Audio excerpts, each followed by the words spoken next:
Hai teman-teman, what day today is Free Friday. Seperti yang kalian tahu, aku udah sering banget buat video diffuser dan humidifier.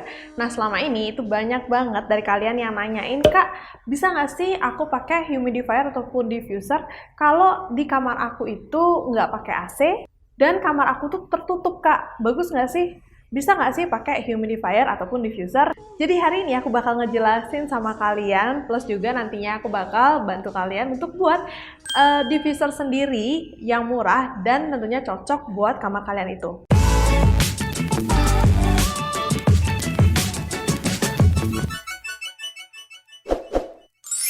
Jadi sebenarnya teman-teman, aku bakal ngejawab pertanyaan kalian itu dengan pertanyaan lagi. Kenapa sih kalian pengen sebenarnya pakai diffuser atau humidifier di kamar kalian itu? Apakah satu, karena kalian merasa kamar kalian itu kering, kulit kalian juga menjadi kering, jadi kalian pengen pakai humidifier ataupun diffuser? Atau yang kedua, kalian pengen pakai humidifier atau diffuser karena kalian ngedenger efek baik dari humidifier ataupun diffuser itu sendiri. Nah, aku harap kalian pengen beli diffuser atau pakai diffuser ataupun humidifier di kamar kalian itu karena alasan yang pertama, teman-teman. Karena kalian ngerasa kamar kalian itu kering, bukan karena kalian mendengar efek-efek baik dari humidifier ataupun diffuser.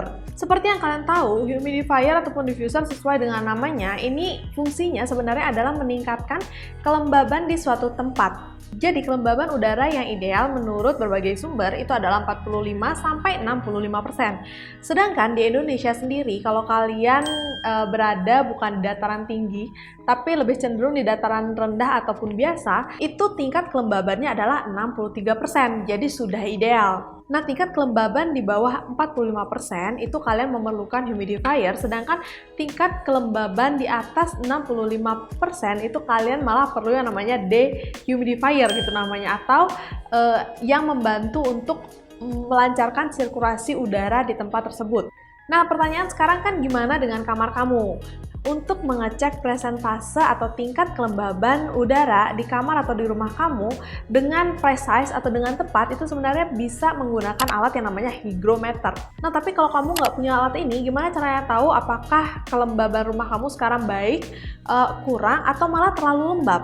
Jadi, ciri-ciri kamar ataupun rumah yang terlalu lembab biasanya adalah tembok kamar kamu itu berasa lembab dan kalian itu bisa menemukan jamur. Nah, kalau misalkan kalian udah menemukan jamur seperti ini di kamar kalian, itu kamar kalian udah bisa dipastikan kayak lembab. Dan satu lagi, apakah kulit kalian itu gampang berkeringat jika kalian diam di dalam kamar tersebut tanpa memakai AC ataupun kipas angin? Sebaliknya, kalau misalkan kamu menemukan retak-retak pada dinding tembok kamar kamu, lalu kulit juga nafas berasa tidak berat dan juga kering di kamar tersebut, itu berarti kelembaban di kamar tersebut itu cenderung rendah. Nah, kondisi kamar yang terlalu lembab atau terlalu kering itu keduanya nggak bagus bagi tubuh kalian.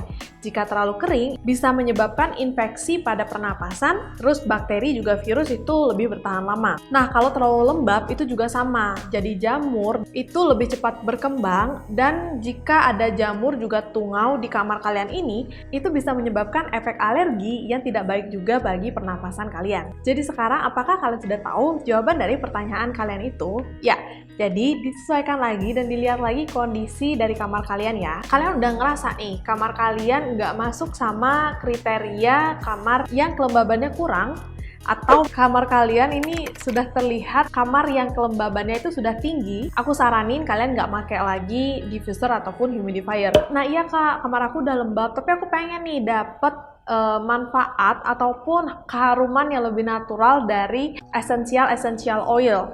Nah, teman-teman, hari ini itu akan aku share sama kalian gimana caranya buat diffuser kalian sendiri yang murah, yang harum, dan juga yang bisa kalian pakai di ruangan lembab sekalipun. Hari ini aku mau ngasih tahu kalian DIY gimana caranya buat reed diffuser sendiri. Jadi di sini teman-teman aku udah punya bahan-bahan yang kalian bisa pakai untuk buat diffuser sendiri. Yang kalian perluin pertama pastinya adalah essential oil. Kalian bisa pakai essential oil sisa atau essential oil kesukaan kalian. Ini nggak ada masalah. Asal kalian pilihnya essential oil yang murni ya teman-teman. Karena di luaran sana ada yang mengklaim essential oil tapi isinya adalah aromatherapy oil. Bedanya apa sih kak? Kalau essential oil ini benar-benar dibuat dari tanaman yang murni dan harganya itu cenderung lebih tinggi. Bisa sampai 60.000 per 10 milinya atau bahkan lebih. Nah kalau misalkan kalian udah ngeliat nih yang namanya essential oil tapi dijual dengan harga 10.000 dan kayaknya kurang masuk akal gitu untuk essential oil yang murni, apalagi nggak ada BPOM-nya, itu kalian bisa was-was deh. Mungkin itu udah ada tambahan di dalamnya atau mungkin itu bukan essential oil yang natural tapi sintetik. Nah di sini aku udah ada essential oil yang kayaknya sisa lagi dikit-dikit gitu, jadi aku bakal pakai ini nanti. Terus yang kedua yang kalian perluin adalah carrier oil. Nah carrier oil di sini itu gunanya untuk melarutkan essential oil, karena kalau misalkan kalian pakai essential oil aja itu akan terlalu cepat menguap dan wanginya itu nggak akan tahan terlalu lama. Jadi kita campurinnya pakai carrier oil. Nah carrier oil yang cocok untuk dipakai buat reed diffuser ini adalah carrier oil yang mudah juga menguapnya, jadi nggak terlalu kental gitu ya, dan juga tidak berbau. Nah di sini aku pakai flower oil. Kebetulan aku belinya eceran dan nggak perlu terlalu banyak, jadi tempatnya kayak gini aja. Kan bisa beli di marketplace, ini harganya nggak terlalu mahal juga. Nanti untuk link pembelian semua barang yang aku pakai di sini aku bakal taruh di deskripsi ya.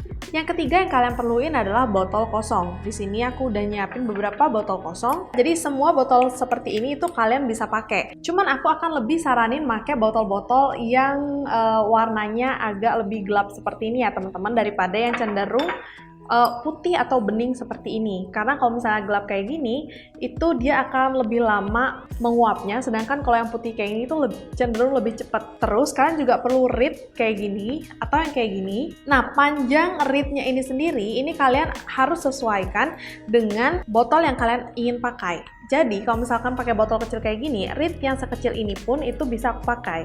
Reednya ini harus ada yang menonjolnya kayak gini, jadi ada yang keluar dari botolnya, nggak boleh sampai tenggelam semua. Kalau misalkan aku pakai reed yang kecil kayak gini, dalam botol seperti ini, itu kan hampir tenggelam semua, ini nggak boleh nih. Kalau botol setinggi ini, itu reednya harus tinggi juga atau harus panjang juga. Jadi bagian yang keluar itu cukup besar. Dan yang terakhir, rubbing alkohol 95%. Ini mesti 95% ya teman-teman, karena aku udah pernah pakai yang 75%, dia tuh nggak cukup keras untuk buat essential oil yang kita pakai itu menguap. Jadi 95% ini udah pas banget kalau kalian mau nyari. Di sini biar gampang masukin ke botolnya, aku pakai spide sedot seperti ini. Jadi kita kerjanya nggak kemana-mana, nggak perlu kayak tabung corong-corong juga, dan lebih simple. Pertama, kalian sesuaiin banyak yang kalian buat itu sama botol yang kalian miliki. Kalau misalkan aku mau buat sedikit aja, aku akan masukin 10 sedot carrier oil ke dalam satu botol ini, ditambah 1 sedot full alkohol 95% dan 10 tetes essential oil. Kalian bisa kocok ataupun aduk menggunakan batang reednya. Nah, sesimpel itu di 30 menit pertama, kalau misalkan batang reednya udah basah di bagian bawahnya, kalian bisa balik batang reednya agar wanginya langsung cepet tercium ke ruangan. Nah, kalian bisa bolak-balik batang reednya ini sekitar 1 minggu sekali. Kalau misalkan kalian pengen lebih wangi lagi, itu kalian bisa sering-seringin bolak-balik batang reednya ini. Tapi kalau misalkan kalian ngerasa agak sedikit terlalu cepat menguapnya atau terlalu keras wanginya, kalian bisa kurangin alkoholnya sedikit. Reed diffuser ini itu aman buat kalian pakai di ruangan yang tertutup dan kalian masih bisa mendapatkan fungsi natural atau alami dari essential oil walaupun rada tipis-tipis ya. Pastinya nggak secepat kalau misalkan kalian pakai diffuser ataupun humidifier di kamar kalian. Tapi tentu saja ini jauh lebih irit. Oke, jadi itu aja video aku buat hari ini. Semoga membantu kalian. Like videonya kalau kalian suka dan jangan lupa subscribe bagi yang belum. Tinggalin pertanyaan kalian di kolom komentar di bawah kalau misalkan kalian masih punya pertanyaan. Dan aku udah dari tadi tampilin link-link pembahasan aku soal humidifier ataupun diffuser yang lainnya di sebelah pojok kanan sono. So thank you so much for watching. Stay happy, stay healthy, stay positive thinking, dan tetap patuhi protokol kesehatan yang ada. Aku Novi, see you in my next video. Bye-bye!